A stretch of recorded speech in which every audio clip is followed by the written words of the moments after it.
श्री गुरवे नमः. तस्मै श्री गुरवे नमः.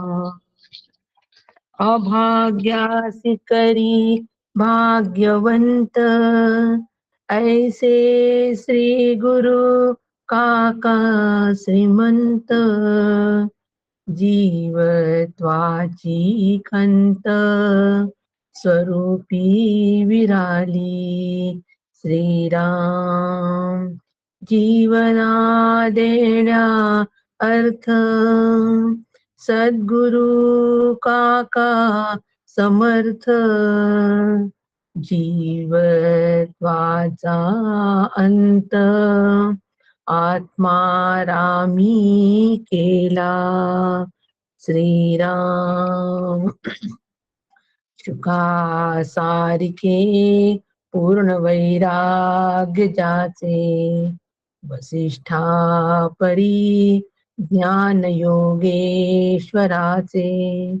कवी वाल्मिका सारिखा मान्य ऐसा, नमस्कार माझा सद्गुरु रामदासा.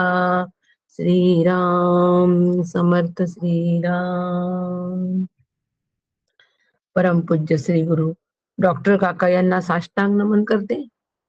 परम आदरणीय सुनील काका यांनाही साष्टांग नमन करते. आणि श्रोते, आपण जगदीशांची मूर्ती आहात, माझे प्रेरणास्थाना म्हणून आपणालाही साष्टांग नमन करते. श्रोते, आपण जगदीश मूर्ती श्रवणे बैसावे एकांती, स्थिर होईल माझी मती, आपणा कृपा प्रसादे. पुनश्च एकदा आपणाला वंदन करते आणि आजच्या चिंतनाला प्रारंभ करते. चिंतनाचा विषय दासबोध. या दासबोधाच्या अंतर्गत 14वा दशक सुरू आहे. अखंड ध्यान नाम असं त्या दशकाचं नाव. आणि त्या अंतर्गत आज 8वा समास सुरू आहे. आणि त्या 8व्या समासाचं नाव सुद्धा अखंड ध्यान नाम हेच आहे.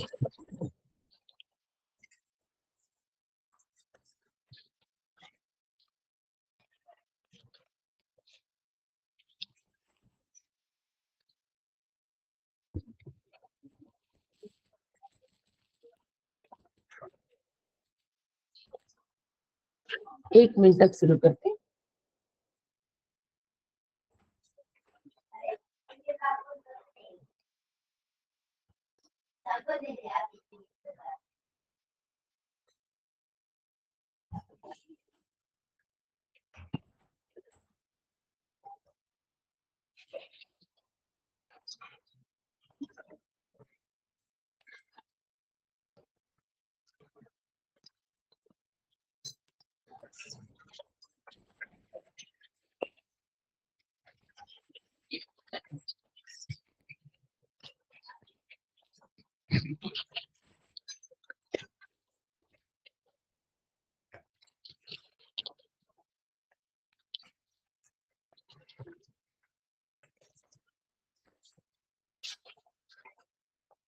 अखंड ध्यान नाम हा आपला समास 8वा सुरू आहे. आणि ह्या समासाच्या अंतर्गत आपल्या काही ओव्या याच्यामधल्या बघितलेल्या आहेत आपण. मला असं वाटतं साधारण 9 की 10 ओव्या आपल्या झाल्या होत्या. आणि आज आपण त्याच्या पुढच्या ओव्या बघणार आहोत. अखंड ध्यान नाम निरूपण असं ह्या समासाचं नाव आहे. आणि आपण ध्यान म्हणजे काय ते बघितलं की प्रति ध्यान कसं असतं, ध्येय ध्यान कसं आहे, आणि ध्येय ध्यान, प्रतीक ध्यान आणि तिसरं ध्यान अहम ग्रह ध्यान, हे 3 ध्यानाचे साधारण प्रकार आहे. आणि धारणा ध्यान आणि समाधी यामधला ध्यान हा मधली पायरी आहे. आणि धारणा म्हणजे काय, ह्या सगळ्याचा आपण सविस्तर मागच्या वर्गामध्ये विचार केलेला आहे. आणि समर्थांनी सांगितलंय की आता हे जे ध्यान आम्हाला करायचं आहे, तर ह्यासाठी सगळ्यात आधी आम्हाला देवाला ओळखायचं. ध्यान म्हणजे काय? ध्यान म्हणजे आम्ही जे म्हणतो बैठकीमधलं ध्यान, हा फार प्रचलित शब्द आहे की छान बसायचं, डोळे बंद करायचे, ताठ बसायचं आणि आमचं ध्यान सुरू. समर्थांना हे ध्यान अपेक्षित नाहीये. समर्थांना ध्यान म्हणजे ध्यास. समर्थांना ध्यानाचा अर्थ या ठिकाणी ध्यास हा अपेक्षित आहे. निजध्यास. निजध्यास हा अर्थ या ठिकाणी अपेक्षित आहे की कशाचा ध्यास घ्यायचाय? निजध्यास. निजध्यास म्हणजे नि म्हणजे कधीच नाही, ज म्हणजे जन्मलेलं नाही, जे कधीच जन्मलेलं नाही असं जे ब्रह्मतत्व आहे त्याचा मला ध्यास लागला पाहिजे. ध्यास लागला ह्या जीवाला, कधी मिळविशी जीवा शिवाला, तो क्षण पदरी पडो, मजला स्मरण घडो, निशिदिनी मजला स्मरण घडो, तव घडोघडी मजला स्मरण घडो. सुनील काकांचं काव्य अत्यंत सुंदर असं की ध्यास लागला ह्या जीवाला. या जीवाला ध्यास लागलेला आहे की माझा कधी मिळविशी जीवा शिवाला, जीव आणि शिव यांचं ऐक्य कधी होईल याचा ध्यास लागणं, याला ध्यान असं म्हणतात. तो क्षण पदरी पडो, म्हणून निशिदिनी मजला स्मरण घडो. घडोघडी मजला स्मरण घडो. निशिदिनी म्हणजे रोज मला स्मरण राहिलं पाहिजे भगवंता. घडोघडी म्हणजे प्रत्येक क्षणाला. निशिदिनी, निशिदिनी म्हणजे प्रत्येक दिवसाला, आणि घडोघडी म्हणजे प्रत्येक क्षणाला. प्रत्येक क्षण आणि प्रत्येक दिवस हा माझा स्मरणामध्ये गेला पाहिजे. स्मरण घडो तव. हे चित्त सदा तुझे चरणी जडो. ध्यान जर आम्हाला निज ध्यास जर लावून घ्यायचा असेल तर आम्हाला काय महत्वाचं आहे? निशिदिनी मला रोज तुझं स्मरण घडो, आणि घडोघडी पण तुझं स्मरण घडो, आणि हे माझं जे चित्त आहे हे तुझ्या चरणी जडो. श्री गुरूंच्या चरणाशी हे चित्त खिळून पडलं पाहिजे, हुरूतून पडलं पाहिजे. तिथून ते उठताच कामा नाही. असं ज्या वेळेला ह्या चित्ताची, ह्या अंतःकरणाची स्थिती होईल त्यावेळेला जे काही तिथे होईल त्याला अखंड ध्यान असं म्हणतात. करून पाहायचा, सगळ्यांनी हा प्रयोग घरी करून पाहायचा. निशिदिनी म्हणजे रोज, घडोघडी, प्रत्येक क्षणाला. आणि म्हणून मग असा ध्यास जेव्हा मी घेईल तेव्हा त्या ध्यासाचं रूपांतर एक दिवस समाधीमध्ये होईल, म्हणजे सहज अवस्थेमध्ये होईल. त्याला अखंड ध्यान असं म्हणतात. साध्या साध्या शब्दांमधून अखंड ध्यानापर्यंत आम्ही पोहोचतो. फार सोपी अशी ही काव्य भजन आहे. सुनील काकांनी केलेलं, अनेक वर्षापूर्वी केलेलं आहे. पण अखंड ध्यान ज्या वेळेला विचार करताना लक्षात आलं की हे भजन अखंड ध्यानासाठी किती उपयोगाचं आहे. आणि म्हणून खऱ्या देवाचं स्वरूप ओळखायला सांगितलेलं आहे, म्हणून त्यांचं अखंड त्यांचं भजन करायचं आहे आम्हाला. आणि हे अखंड भजन म्हणजे आपण आता हे नेमकं कसं करायचं? अखंड भजन हे कसं माझ्याकडून घडलं पाहिजे? अखंड भजन म्हणजे काय? आम्ही दिवसभर टाळ घेऊन नुसते भजन म्हणत राहायची का? त्याला अखंड भजन म्हणतात का?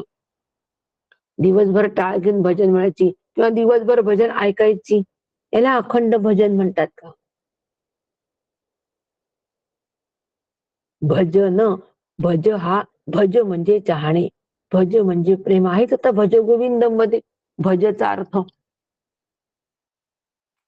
आणि भज म्हणजे चाहणे, म्हणजे प्रेम करणे. कोणावर? कोणाला?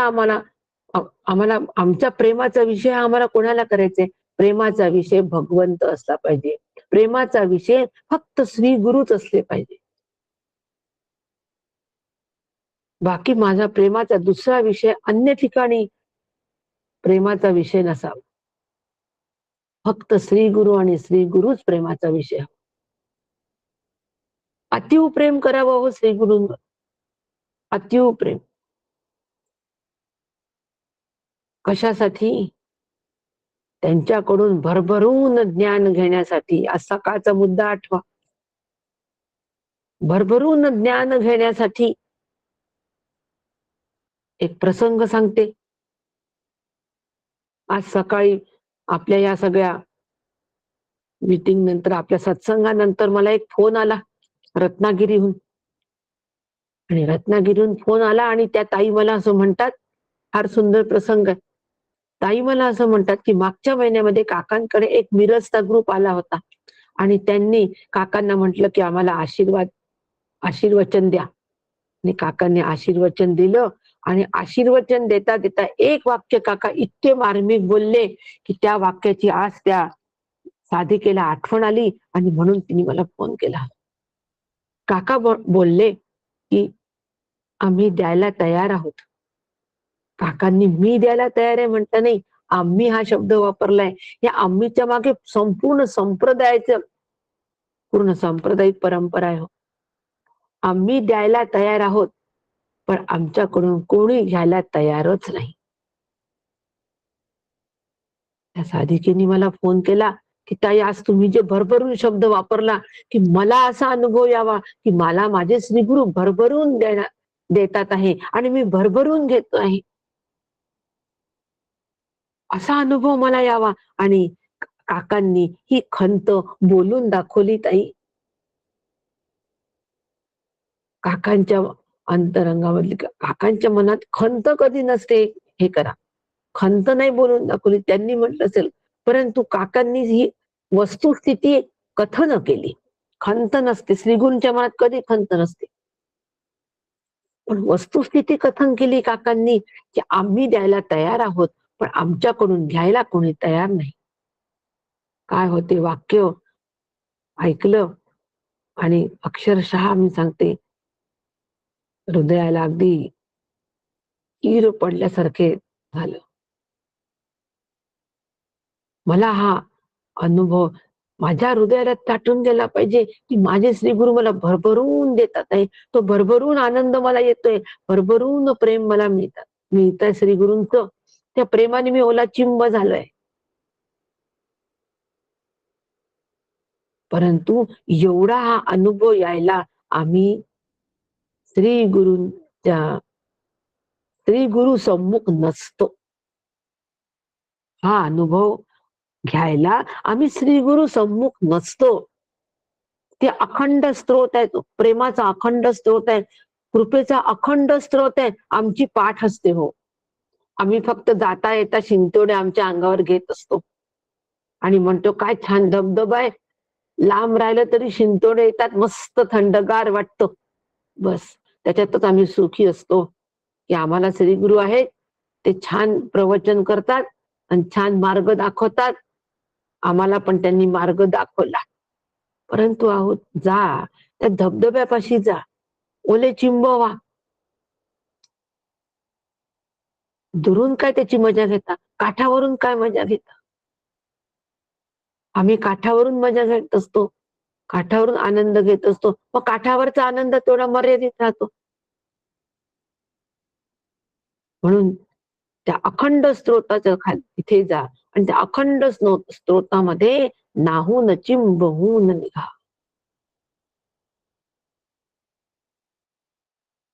पण त्याच्यासाठी मात्र निशिदिनी पाहिजे, घडोघडी पाहिजे. निशिदिनी आणि घडोघडी जोपर्यंत माझ्या याच्यामध्ये, साधनेमध्ये ह्या दोन शब्द जोपर्यंत येत नाही, निशिदिनी घडोघडी आणि चरणी जडो, ह्या तीन गोष्टी जोपर्यंत, चित्त चरणी जडो आमच्या येत नाही, तोपर्यंत आम्ही भजन करू शकत नाही. म्हणून भज म्हणजे चाहणे, चाहणे म्हणजे प्रेम, निरपेक्ष प्रेम. ते फक्त श्री गुरूंकडूनच आम्हाला मिळत असतो. बाकी जगामध्ये कोणीच हे प्रेम देत नाही. भगवंत आणि श्री गुरु यांच्याच कडून ते येत असतो. आणि म्हणून आम्ही अनन्य भावाने त्यांचं भजन करायचं, त्याला ध्यान असं म्हणतात. बस हे ध्यान आहे, हे अखंड ध्यान आहे. आणि असं अखंड ध्यान जर आम्हाला साधायचं असेल, असं निशिदिनी घडोघडी चित्त सदा, निशिदिनी घडोघडी आणि सदा या 3 शब्दांमध्ये जर आम्हाला बसायचं असेल तर काय पद्धतीने विचार करायचा हा समर्थांनी संपूर्ण या समासात दिलेला आहे. संपूर्ण समासामध्ये दिलेला आहे. आणि म्हणून सगळ्यात पहिले समर्थ म्हणतात की तो सर्व प्राण्यांच्या शरीरामध्ये आहे आणि इंद्रियांना कार्याकडे पण कोण प्रवृत्त करतो? तोच आत्मा प्रवृत्त करतो. म्हणजे जीवात्मा तो प्रवृत्त करतो. जीवात्म्याचं अधिष्ठान कुटस्थ, तो जीवात्म्यालाच उपाधिभेदाने कार्यभेदाने आत्मा द्रष्टा आणि अंतरसाक्षी म्हटलेला आहे. आणि तो सगळ्या सृष्टीमध्ये, पंचभौतिक सृष्टीमध्ये सुद्धा व्यापून आहे. कोण? अंतरसाक्षी म्हणजे कोण? ईश्वर. सगळा ईश्वर सगळीकडे व्यापून आहे. तोच दाता आहे, तोच भोगता आहे. ह्या त्याच्या भूमिका वेगवेगळ्या शरीरामध्ये पार पाडतो. आणि म्हणून आम्ही सगळ्यांची मन सांभाळावीत. अखंड ध्यान करायचंय आम्हाला. कोणाचं अखंड ध्यान? कोणाचं करायचंय? निशिदिने आम्हाला कोणाचा ध्यास घ्यायचाय? घडोघडी आम्हाला कोणाचा ध्यास घ्यायचाय? त्या आत्मतत्वाचा, त्या परब्रह्माचा ध्यास आम्हाला लागला पाहिजे. निज ध्यास, तो निज ध्यास आम्हाला लागला पाहिजे. म्हणून आम्ही तो निज ध्यास घेण्यासाठी आधी देव सर्व जगात आणि सृष्टीमध्ये व्यापून आहे, तो माझ्याही देहात आहे हे लक्षात घ्यावं. पहिले त्याचं स्थान आम्ही लक्षात घ्यावं. कुठे कुठे आहे? सगळ्या सृष्टीमध्ये आहे, जगात आहे, ब्रह्मांडात आहे, पिंडात आहे, ब्रह्मांडात आहे. हे आम्ही आधी नीट लक्षात घ्यावं. त्याची व्याप्ती आम्ही लक्षात घेतली. आता काय करायचं मग? देह वेगळे आहेत म्हणून तो वेगळा भासतो, पण अंतःकरणात आत्मा तोच, तेवढाच तितकाच असतो. सगळी परकी माणसं, पक्षी, प्राणी, गाय, म्हशी, 11 आणि 12वी ओवी पहा, या सगळ्यामध्ये कोण असतो? सगळ्यामध्ये ईश्वर आहे. ईश्वराच्या रूपाने तो सगळा व्यापलेला आहे. आता हे सगळे जीव आपल्या सततच्या सहवासामध्ये असतात की नाही? वेगळं काही सांगावं लागतं का? नाही. मी फक्त आज त्याच्यामधलं वर्मच सांगणार आहे. फक्त वर्म सांगणार आहे. कारण वर्म काय आहे की सर्वात सूक्ष्म असणारा, चौथी ओवी बघा, दासबोध समोर असेल आपल्या, तर सगळ्यांनी चौथी ओवी बघा. वर्म काय आहे? अखंड ध्यानाचं वर्म काय आहे? हे वर्म याच्यात सांगितले. चौथ्या ओवीमध्ये वर्म सांगितले आणि त्या वर्माची उकल संपूर्णपणे स्पष्टीकरण पुढचा समास आहे. वर्म काय आहे की सर्वात सूक्ष्म असलेलं जे सच्चिदानंद व्यापक असलेला जे ब्रह्मतत्व आहे, जो सर्वोत्तम आहे, त्याला आत्मा म्हणतात. तेवढाच फक्त तो आत्मा आहे आणि बाकी सगळं अनात्म आहे. बाकी सगळी सृष्टी अनात्म आहे. आणि त्या आत्मस्वरूपाचं सतत ध्यास घेणं, निशिदिनी ध्यास घेणं, घडोघडी ध्यास घेणं, याला अखंड ध्यान असं म्हणतात. त्या ध्यासामध्ये राहणं याला अखंड ध्यान असं म्हणतात. हे याचं वर्म आहे. आणि आता हे वर्माची उकल होण्यासाठी आता सगळ्या पिंड आणि ब्रह्मांडामध्ये, पिंड ब्रह्मांड सगळं कार्यरत आहे, सगळे व्यवहार होताना दिसतात आहे. त्यामध्ये ईश्वर आहे आणि तो आपल्या सतत सहवासात आहे. अशी कधी आमची दृष्टी असते का हो की सतत सहवासात ईश्वर आहे आमच्या? ही दृष्टी कधीच नसते. सतत सहवासात ईश्वर आहे ही कधी दृष्टी नसते. कारण आम्ही सहवासामध्ये ईश्वराला बघतच नाही, सहवासामध्ये आम्ही उपाधीच बघतो. प्राणी आमच्या सहवासात, झाडं आमच्या सहवासात, माणसं आमच्या सहवासात, उपाधी उपाधींना बघतो. आणि म्हणून यामध्ये ईश्वर आमच्या सहवासात आहे असा जोपर्यंत आम्ही विचार करत नाही, तोपर्यंत आम्ही आमचं ध्यान, अखंड ध्यान होत नाही. म्हणून आधी दिसणाऱ्या चल आणि अचल सृष्टीचा मधला ईश्वराचा आम्ही आधी वेध घ्यावा. आधी ध्यास कोणाचा घ्यावा? त्या ईश्वराचा घ्यावा. त्याचा सतत सहवास आहे असं लक्षात घ्यावं. ज्ञानपूर्वक ते समजून घ्यावं. 13वी ओवी आहे पहा. ज्ञानपूर्वक ते समजून घ्यावं आम्ही. आणि मग असं झालं की मग जगदांतरे वळला धनी, किती एकवटील प्राणी, परी ते वळायची करणी आपणापासी. ह्या जगाचा स्वामी सर्वांच्या अंतःकरणामध्ये राहून जर प्रसन्न झाला तर सगळे जीव आपलेसे होतील. अखंड ध्यान चालू आहे, यात खंड नाही. अखंड म्हणजे खंड नाही. म्हणजे माझ्याकडे चार चार जण भेटायला आले तर त्यांच्या माध्यमातून माझं ध्यान होईल. ते गेल्यानंतर परत ते खंड होईल, परत चार येतील ते खंड त्यांच्या माध्यमातून होईल. याला खंडित ध्यान म्हणतात. नाही, अखंड करायचंय. म्हणजे तो जडामध्ये पण आहे, चेतनामध्ये पण व्यापून आहे. आणि हे सगळे माझ्या सहवासात आहे, मी त्यांच्या सहवासात आहे. सतत विचार करायचा, जडाशी व्यवहार करताना पण आणि चेतनाशी व्यवहार करताना पण हाच विचार करायचा. म्हणजे मग माझ्या सहवासामध्ये सगळे राहतील. जगाचा स्वामी सर्वांच्या अंतःकरणामध्ये आहे आणि तो माझ्या सहवासात उपाधीच्या माध्यमातून आहे.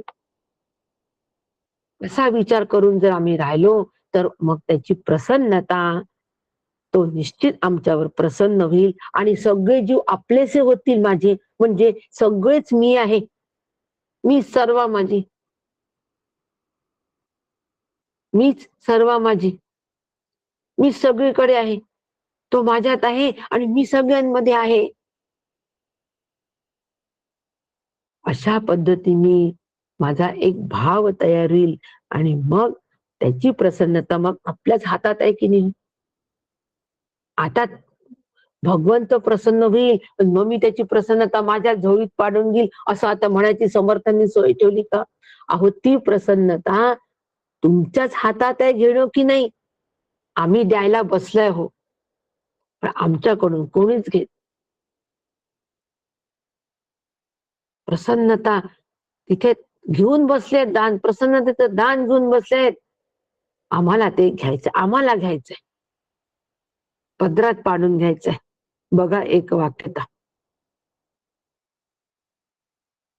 आणि म्हणून ती प्रसन्नता आपल्याच हातात आहे. म्हणजे भगवंताची, श्री गुरूंची प्रसन्नता मिळवणं हे माझ्या हातात आहे. आणि ती जर मला मिळवायची असेल तर मला ईश्वर सर्वभूतानां ही दृष्टी ठेवावी लागेल. आणि या ईश्वराचं अधिष्ठान ब्रह्म आहे, ते मी आहे. तो द्रष्टा मी आहे, अंतरसाक्षी मी आहे. अशा पद्धतीने जर आम्ही ही दृष्टी आमची विकसित केली तर अखंड ध्यान त्या ठिकाणी होईल. अखंड ध्यान त्या ठिकाणी होईल आणि ह्याला हे आमच्या साधनेचं फलित आहे. म्हणून निशिदिनी घडोघडी चित्त सदा चरणी जडो. आणि असं झालं म्हणजे मग ध्यास लागला या जीवाला. आता ऐक्याची धडपड, आता अखंड ध्यान साधल्यानंतर मात्र त्याला सहजता यावी यासाठी तळमळ तळमळ होतची आहे. कल्याण करी रामराया. आता कल्याण करणे रामराया. तळमळ आहे, आता तळमळ लागली आहे. ध्यास लागला ह्या जीवाला. कधी मिळवशी जीवाशिवाय.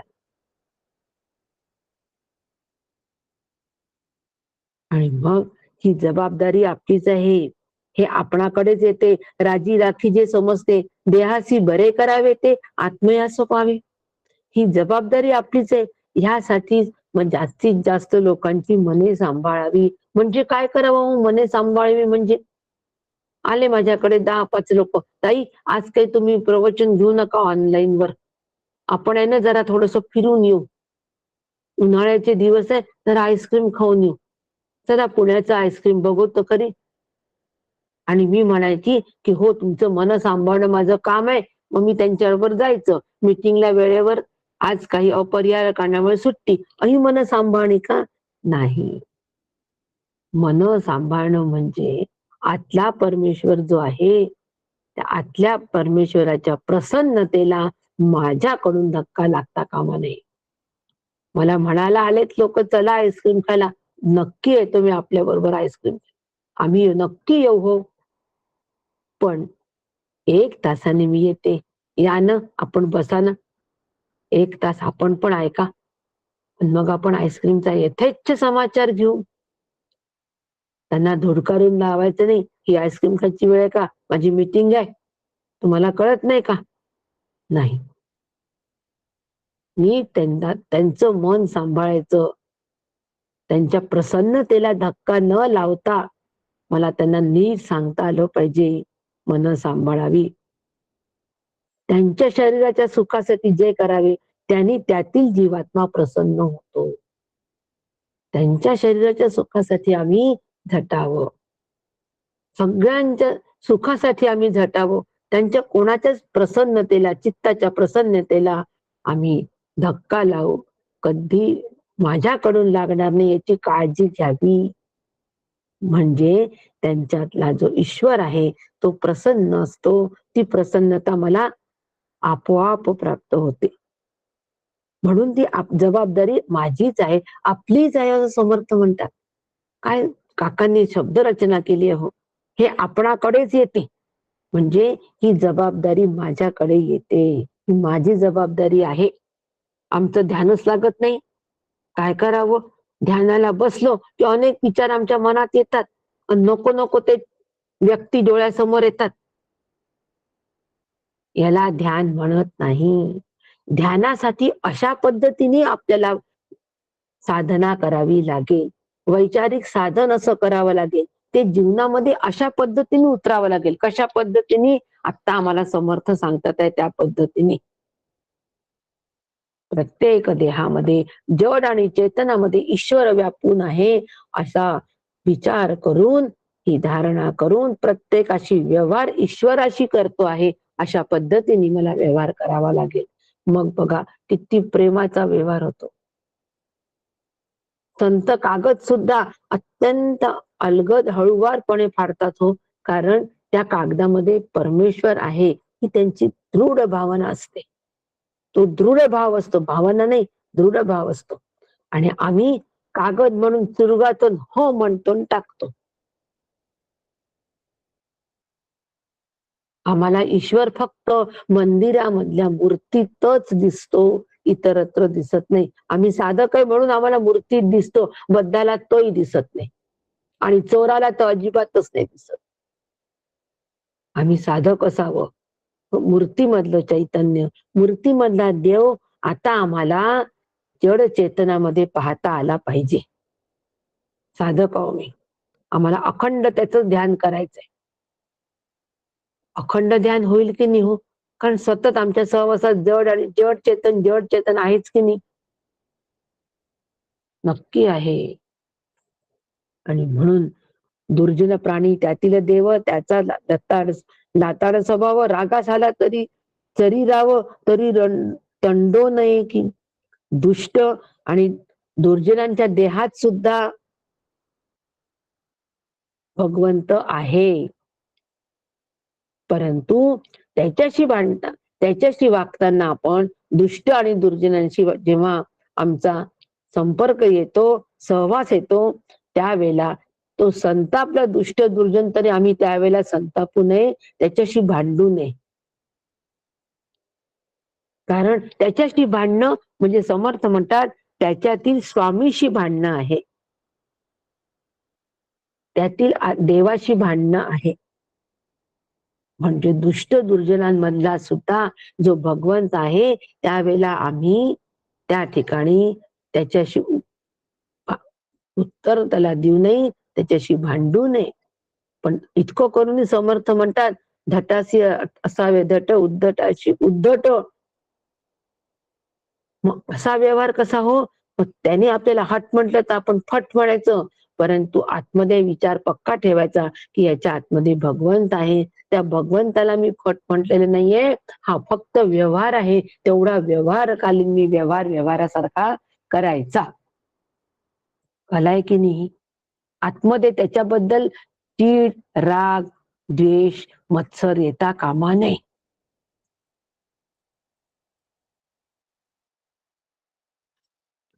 मग ही कला आम्हाला नक्की शिकता आली पाहिजे जर आम्हाला अखंड ध्यान साधायचं असेल तर. आणि अखंड ध्यान आम्हाला साधलंच पाहिजे हो, आम्ही साधक आहोत.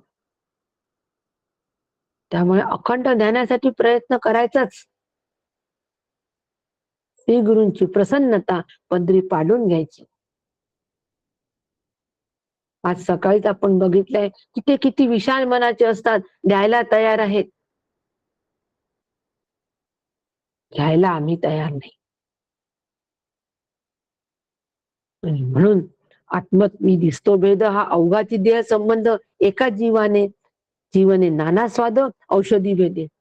ज्याप्रमाणे झाडांना पाणी एकच मिळत असले तरी प्रत्येक वनस्पतीची चव वेगळी असते की नाही, त्याप्रमाणे सर्वांमध्ये आत्मा एकच आहे, पण तो देहभेदामुळे आणि स्वभाव भेदामुळे वेगळा भासतो. म्हणून प्रत्येक जण वेगळा वेगळाच वागेल. एक जण खूप प्रेमाने वागेल, तर एक जण खूप रागाने वागेल, तर एक जण मत्सराने वागेल. तो त्यांचा स्वभाव भेद आहे हे लक्षात घ्यावं. देही ज्या गुणांचे प्राधान्य तैसेच कर्म उपदे जाण. ज्या गुणांचं प्राधान्य त्या देहामध्ये असेल तसंच त्याच्याकडून वर्तन होईल. तो का रागवला? तमोगुण त्याच्यावर त्यावेळेला हावी आहे म्हणून रागवला, त्याच्यातला ईश्वर रागवला नाही. हे लक्षात ठेवावं, ही वाटणी लक्षात ठेवी. इंद्रिये तदनुसार वर्तत. इंद्रिये त्यानुसार कामं करतात, त्या गुणांनुसार इंद्रिये कामं करतात.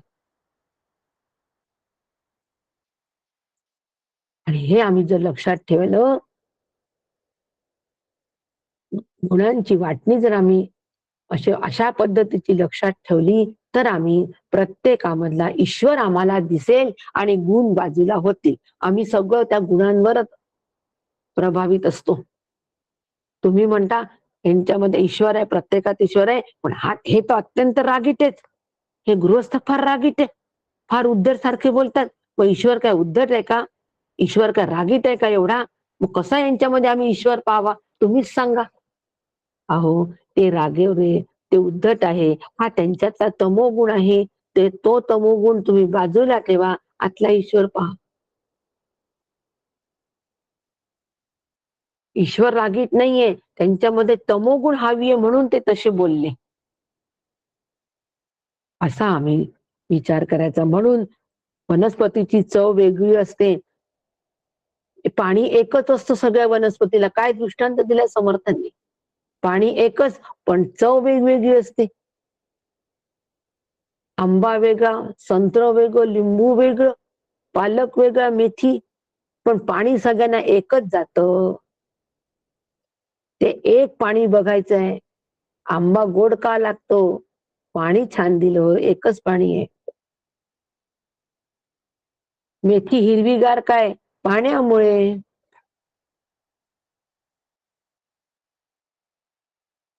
आणि अशा पद्धतीने आम्हाला आत्मा हा भेद आणि देहभेदामुळे आम्हाला वेगळा पण भासतो. वास्तविक पाहता तो वेगळा नाही. म्हणून गरळ आणि अमृत झाले. म्हणजे सर्पाचे विष आणि अमृत या दोन्ही मध्ये पाण्याचा भाग असतोच. दोन्ही ठिकाणी पाणी आहे म्हणून आम्ही सर्पाचं विष पिऊ का सापाचं विष पिऊ का? पाणी आहे म्हणून अमृताच्या ऐवजी अमृत आणि सापाचं विष ठेवलं. दोन्हीमध्ये पाणी आहे म्हणून आम्ही विष पिऊ का? आम्ही अजिबात विष पिणार नाही. त्याप्रमाणे कोणत्याही बुद्धीत साक्षी रूपाने आत्मा असतो हे लक्षात ठेवून त्या दृष्टीने पाहावे. त्या सापामध्ये, सर्पाचं पण विष मध्ये पण पाणी आहे, अमृतात सुद्धा पाणी आहे. पाण्याच्या भूमिकेवर दोन्ही सारखे आहे. दोन्ही सारखे आहे हे आम्ही लक्षात घ्यावं. आणि व्यवहार मात्र विषाशी विषासारखा करायचा, अमृताशी अमृतासारखा करायचा. मीराबाईचं उदाहरण सोडून द्या. मीराबाईने विष सुद्धा अमृत म्हणून प्यायले, कारण त्यांच्यासाठी विषय विष नव्हतं, अमृतही अमृत नव्हतं, सगळं गिरीधर गोपालच होतं. मेरे तो गिरीधर गोपाल, दुसरं नकोय, दुसरं कोणीच नाहीये.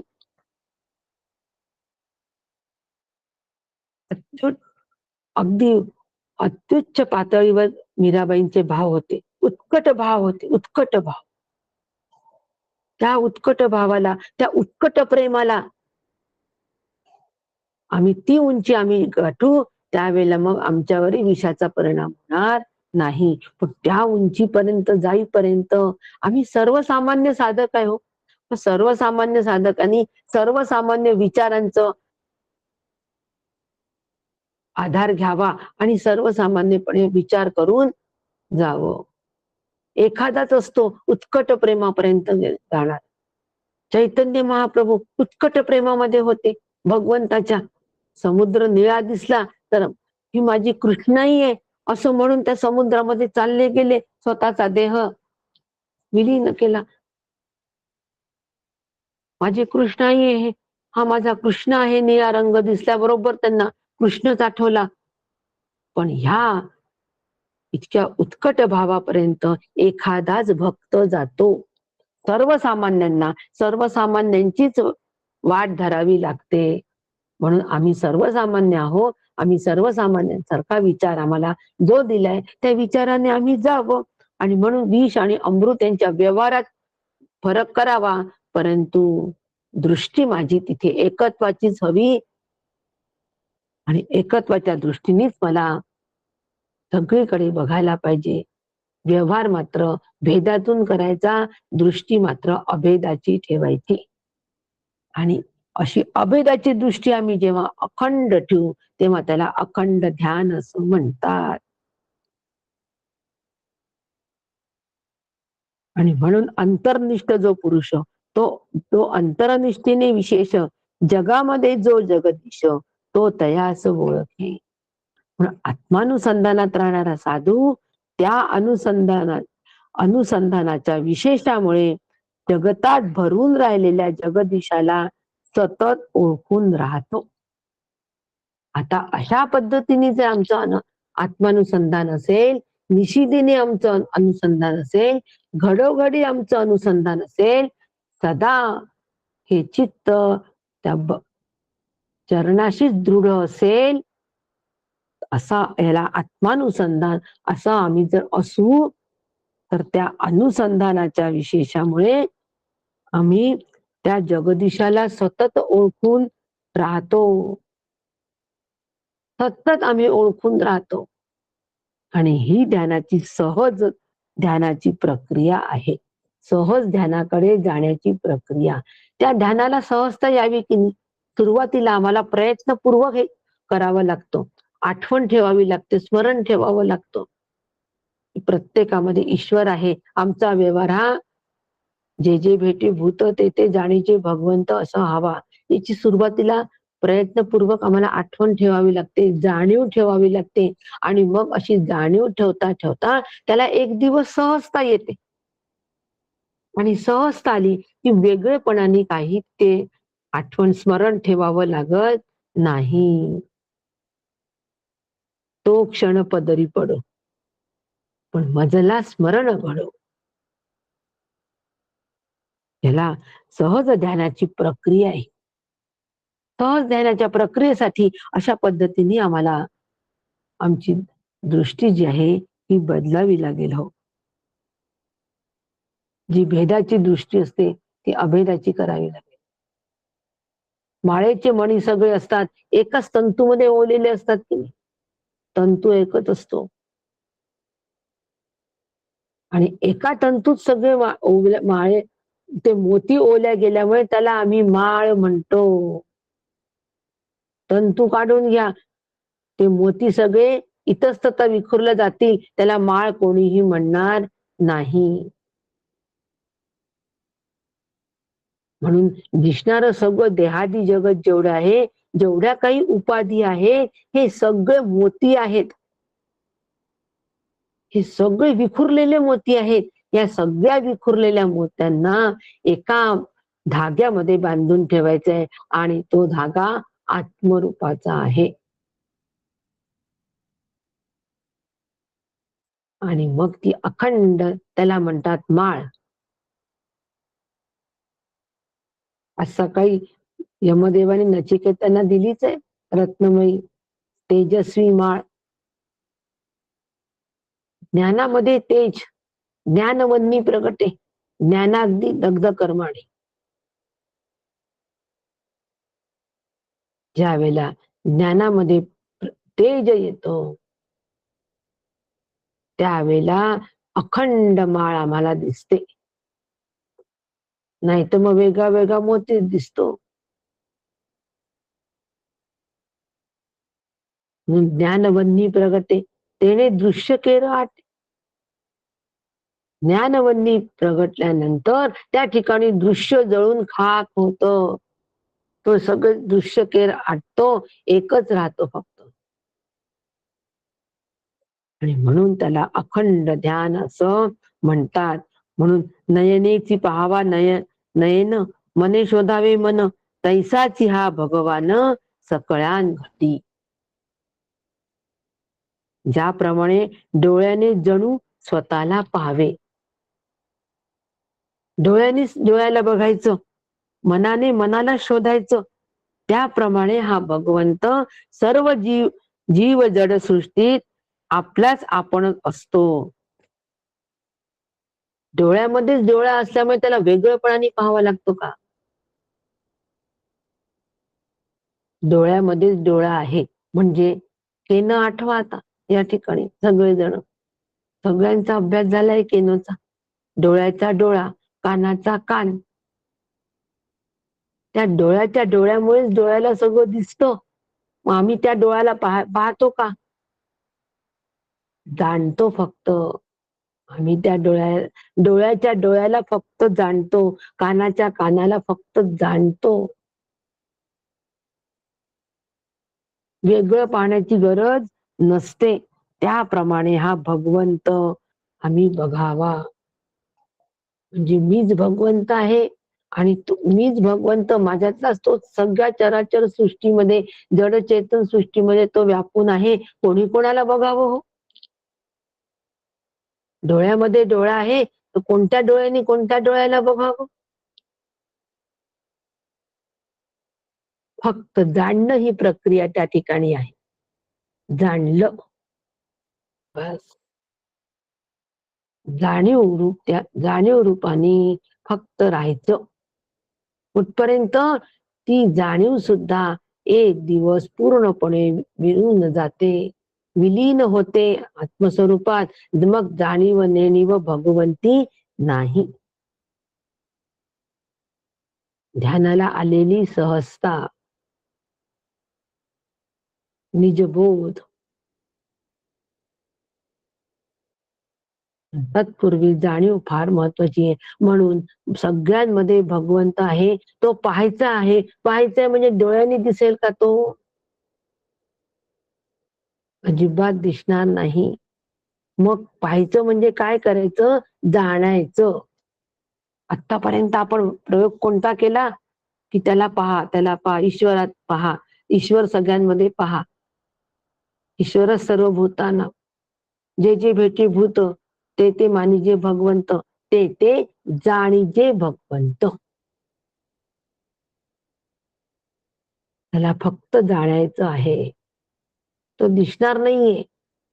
दिसणं दिसणं का म्हणावं लागतं? आम्हाला दिसण्याची भाषा समजते म्हणून दिसणं म्हणावं लागतं. आम्हाला दिसण्याचीच भाषा समजते फक्त. म्हणून पहा म्हणावं लागतं. पण ज्या वेळेला आम्हाला पाहणं काय हे नीट खरं कळतं, त्यावेळेला मग आम्हाला पाहणं म्हणजे जाणणं, जाणणं म्हणजे स्मरण. पहा अशा पद्धतीने उकल होते पहा मुद्द्यांची. जसा डोळा डोळ्याला पाहू शकत नाही, पण एवढं जाणू शकतो डोळा. डोळा डोळ्याला पाहू शकत नाही, पण आम्ही जाणू शकतो, तो मन जाणू शकतो डोळ्याचा डोळा कोण आहे हे आम्ही फक्त जाणू शकतो, पाहू नाही शकत. कानाचा कान कोण आहे हे जाणू शकतो. म्हणजे जाणीवेचा, तो सगळा जाणीवेचा प्रांत आहे. म्हणून प्रत्येकामध्ये भगवंत आहे ही जाणीव आमच्या अंतःकरणामध्ये प्रकर्षाने असावी.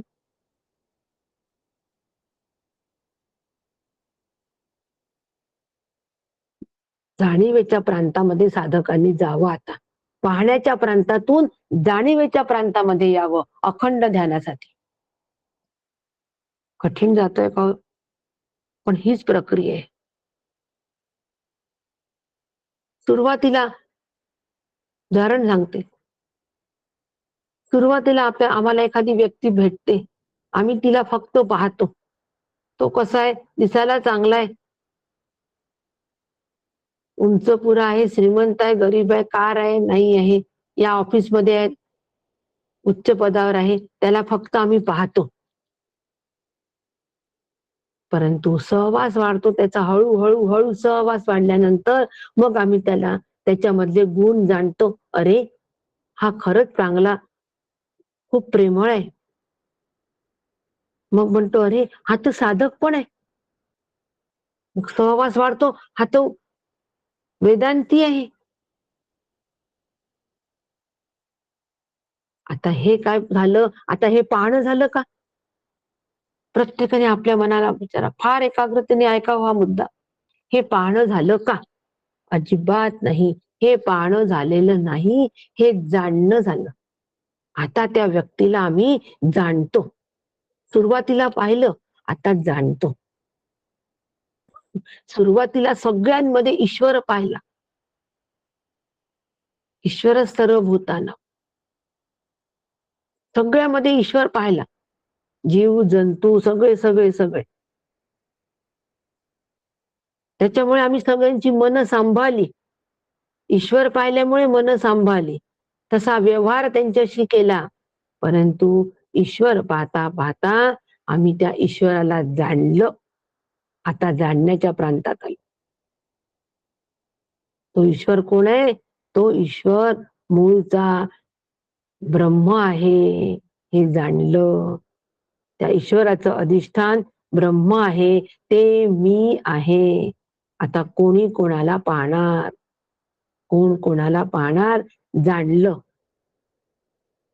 हे मी जाणलं. आणि म्हणून काका मी इथे दिलंय की अमृतानुभव अज्ञान खंडामधली ओवी 124.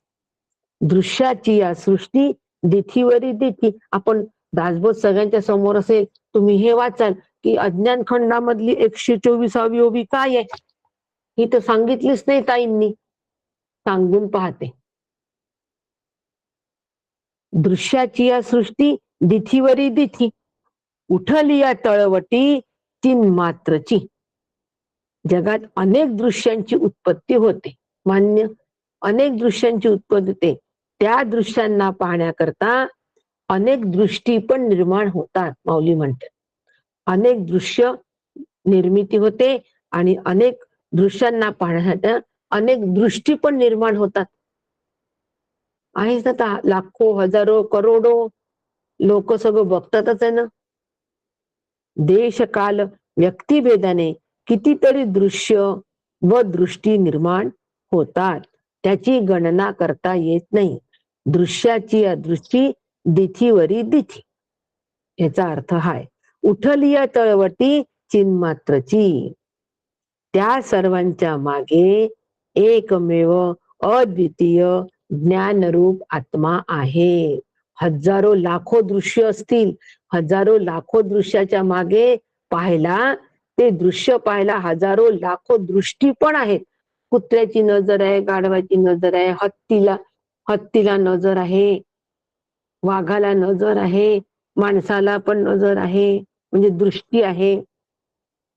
जो तो आपापल्या परीने दृश्य बघत असतो. पण हे सगळं जरी असलं तरी त्या सगळ्यांच्या मध्ये एकमेव अद्वितीय ज्ञानरूप आत्मा आहे. आणि त्यामुळे त्या स्वरूपाचा या अनंत सृष्टीमुळे, अनंत दृष्टीमुळे भंग होत नाही. काय सुंदर माऊलीची उभी हो अमृत अनुभव. आपण एखादं काम करतोय एकाग्रतेने आणि त्यामध्ये मित्र भेटायला आला कामामध्ये व्यत्यय, आमच्या कामात लगेच व्यत्यय येतो. चांगलं एकाग्रतेने काम करत होतो, येऊन बसले महाशे गप्पा करत बसले, कामामध्ये व्यत्यय आला, खंड पडला, ते काम भंग झाला, आमच्या शांततेचा भंग झाला. शांतपणे बसलो होतो, आले बडबड करायला, शांततेचा भंग झाला. कारण ती शांतता आम्ही बाहेरून घेत होतो म्हणून. मीच मूळचा शांत आहे, निर्मलम निष्कलम शांत मीच मूळचा आहे, असा विचार करून जर शांत बसलो असतो तो कोणाच्या येण्यानी कोणाच्या जाण्यानी शांततेचा भंग झाला नसता. तसं अनेक दृश्य तयार झाले, अनेक दृष्टी तयार झाल्या, तरी स्वरूपाचा मध्ये काहीही भंग होत नाही, स्वरूप भंग होत नाही, ते अभंगच राहत. आणि ते अभंग स्वरूप मी सतत जाणीव रूपाने स्मरणामध्ये त्याचं स्मरण ठेवायचं. याला अखंड ध्यान असं म्हणतात. सोपं आहे का हो अखंड ध्यान? अजिबात सोपं नाही, पण अशक्य पण नाही ना हो. असं केल्याशिवाय कधी मिळविशी जीवाशिवाला. जीवाशिवाला केव्हा मिळणार आहे? केव्हा ते मिळणार आहे? निशिदिनी झालं की, घडोघडी झालं की, सदा झालं की. आणि म्हणून या ठिकाणी समर्थांनी आम्हाला सांगितलंय की नयनीचे पाहावा नयन, मने शोधावे मन, तैसाच हा भगवान सकळांघटी, तेणे विन कार्य भाग अडे, सकळ काही तेणेची घडे, प्राणी विवेके पवाडे, तेणेची योगे. म्हणजे आत्म्याच्या अधिष्ठानापासून शरीराचा व्यवहार होत नाही, चालत नाही. जीवसृष्टी विवेके चाले, परनाळी पाहून उचले, जीवसृष्टी विवेके चाले. समर्थांची जोगी आहे. परनाळी सुद्धा पाहूनच आपलं पाव उचलते. ती विवेकाचं उदाहरण देताना समर्थांनी तिचं उदाहरण दिलंय परनाळीचं, म्हणजे ती अळी, पानावरची अळी. तसा विवेक आमचा, तसा विवेक हवा. त्या विवेकाच्या सत्तेवर आमचे सगळे व्यवहार चालायला पाहिजे. आत्म्याच्या अधिष्ठाना वाचून एकही शरीराचा व्यापार चालत नाही. हे जे बेमालूम मिश्रण झालंय हे आम्हाला विवेकानेच बाजूला काढायला पाहिजे. विवेक रूपी रसायनानेच बेमालूम मिश्रण बाजूला काढायला पाहिजे. असं केलं म्हणजे आम्हाला आमचं अखंड ध्यान होईल. तुमचं अखंड ध्यान होईल. आणि म्हणून माणूस जेव्हा झोपेतून जागा होतो तेव्हा सगळे व्यवहार आम्हाला दृश्य दिसू लागतात. आणि मग स्वप्नातील तेजस्रूप जीवात्माच मनोमय सृष्टी निर्माण करून तो पाहतो.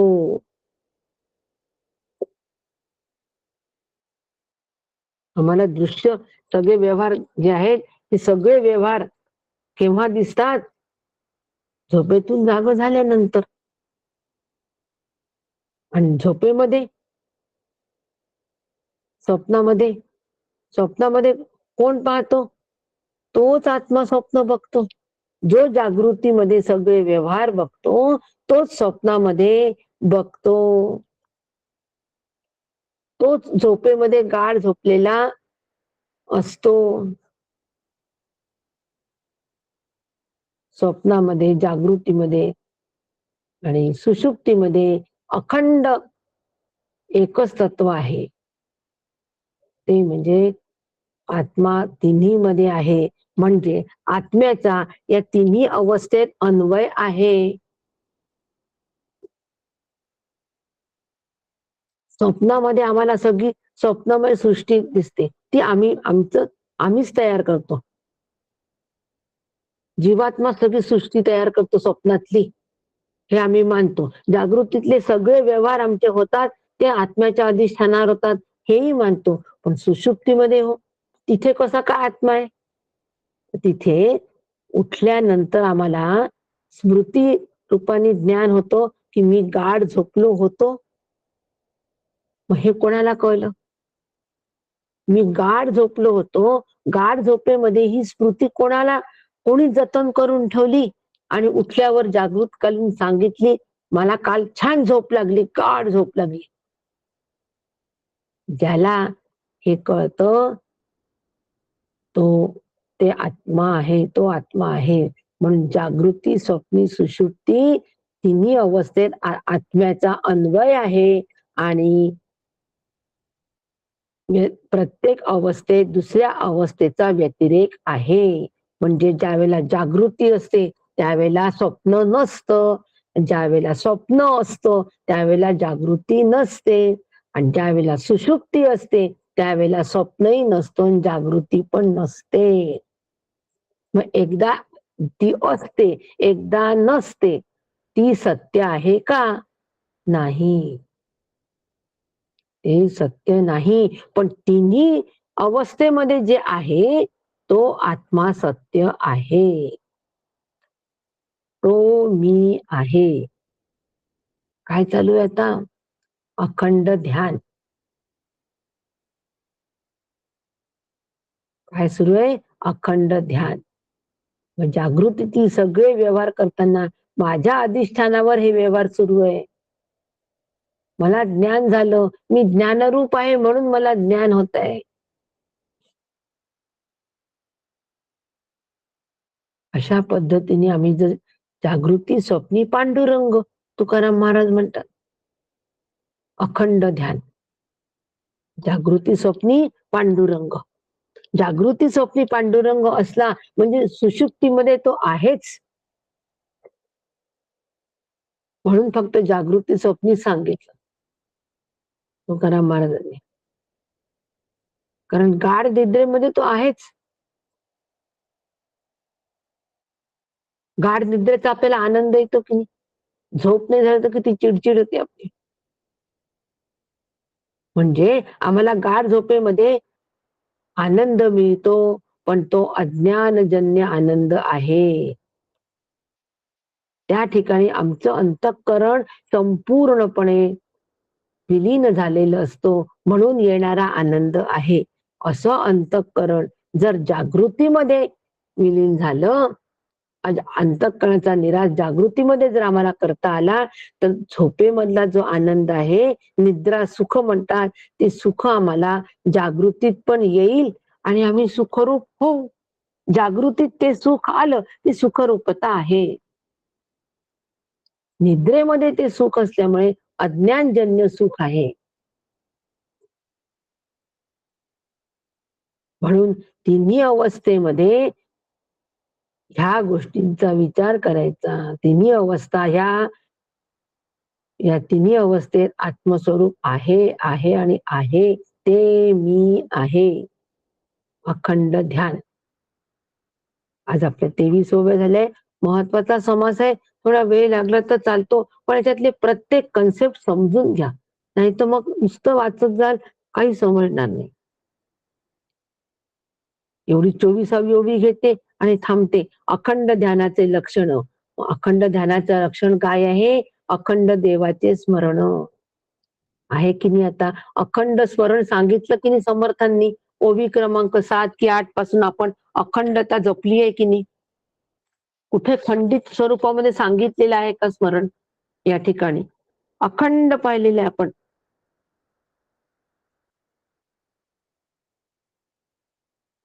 ओवी क्रमांक 5 पासून आपण ती अखंडता सांभाळली आहे की नाही?